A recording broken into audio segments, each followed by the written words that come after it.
Welcome to American Culture. Today is a very odd day, you guys. It's almost as if you've been walking this trail with God.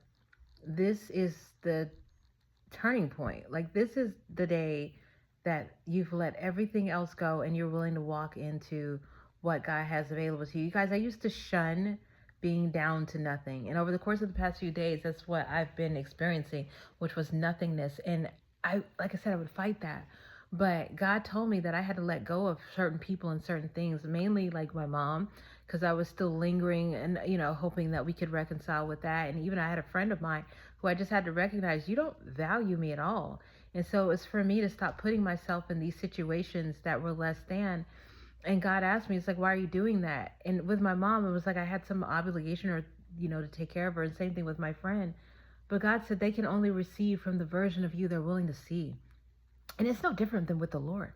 We can either look at him as Father, Jehovah Jireh, all that other good stuff, the names that he has, or we can just see him as a genie in the bottle, and he doesn't perform like that. And the same thing with me. My mom has to be able to see me as daughter, and if she doesn't, then she doesn't get daughter from me. A friend has to see me as friend, and if they don't, then they don't get friend from me. And there's nothing wrong with that. But it was me having to let go of thinking that I needed to do something for them. That's the reason why I kept them around, because it was really just saying, oh, I want them to see me as worthy. I don't need that. I'm worthy myself. And like I said, God let me know if they ever want to see you for who you are, then you'll be there. But until then, no. So that was like the final, like, let go for me. I don't know how to describe it. Like, that was the final, Alicia is done holding on to anything. And so many verses came to me, about the one about how Jesus comes to separate mothers from daughters and so forth. And it's not a bad thing, but it's like when you're not raised in Christ, somebody has to be separated from the world. And when Christ consciousness comes in, you leave the family behind. He also is like, you can't pour new wine into old wineskin. So he's like the last little bit of people. That's the old wineskins that you have to let go of. You got all this new wine out here. And last but not least, I think my final lesson was realizing that people bless themselves. You do.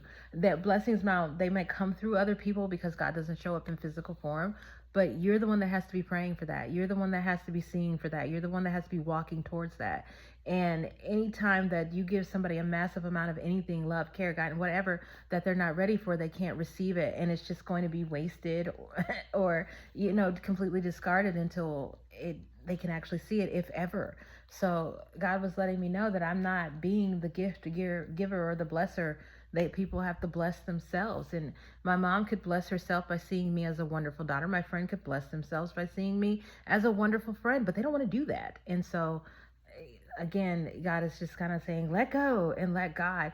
And I used to be embarrassed, like, oh, I should have more friends or I should have a better relationship with my family. But now it makes so much sense as to why he got me here. I am on a very rare path, and I don't expect anybody to understand it except for if they're here too. Yeah, if you're at the point to where God's pretty much like goodbye to everybody, you'll get it. But yeah, I guess this is what I make this video for, is for anybody else who's going down that path where no, it is of God. Everybody has to go. It has to be you and him so that you can finally become the new wineskin with the new wine. It's all you and God, and it's nobody else. And you're not doing this for anybody else but you and God. And that's really what we're about to walk into, myself included. So yeah, you're being asked to kind of cut off the last little bits and pieces of the old version of you. And I'm willing to bet you guys, the second that you do, you'll see God starts moving your life. Have a blessed day, friends.